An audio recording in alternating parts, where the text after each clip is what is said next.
بسم الله الرحمن الرحيم. محبوب مذ خالق مذ مالك مذ حقيقي دوث مذ ولن إيا مذ ولن الله تبارك وتعالى يغشى آتلرنن قرن المسلمان دغلر قرق دقلن جادي المجيد جل جلاله. المجيد ديدو هو الشريف ذاته ذات قوي الجميل أفعاله إيشلري جل شكلي الجزيل عطاؤه ونواله بخشش ده بتركان قرآن متن أكير ده قال ذو العرش المجيد أرشنا يثبولن أولو خداي إنه حميد مجيد حديث ده قال ابن أبي ليلى ديان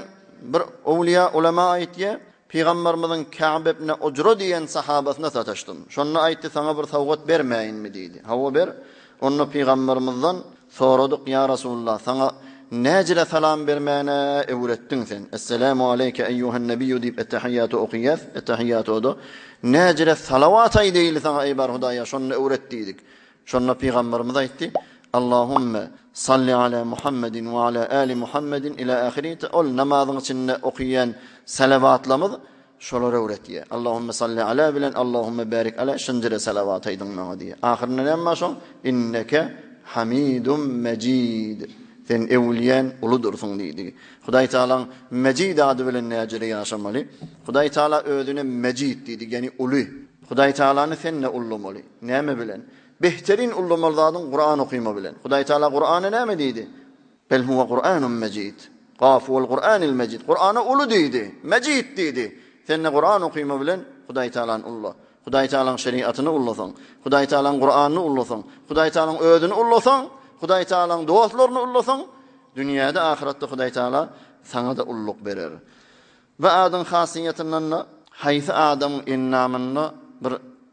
bimariye pozitif olsa, mesela innamında bir ağlalık bolya ya dersinne bir bimariyle bolya ayın 13'üne, 14'üne, 15'ine arada tutup da ağzaçar vaktinde her gün ya mecid, ya mecid, ya mecid deyip de bir suva üflep de şu suvu innamına çalsa, şol dertli, yaralı yerlerine çalsa Huday Teala şefa verir deyip evliyala şey deyip aytiye. Huday Tebarek ve Teala yaxşı atlarının hurmatına hemmelerimizin günahını geçsin. Hemmemizi bu dünyada avrey, ahirinde iman, ahirette behişt cavidan nasip etsin. برای مشاهده ویدیوهای بیشتر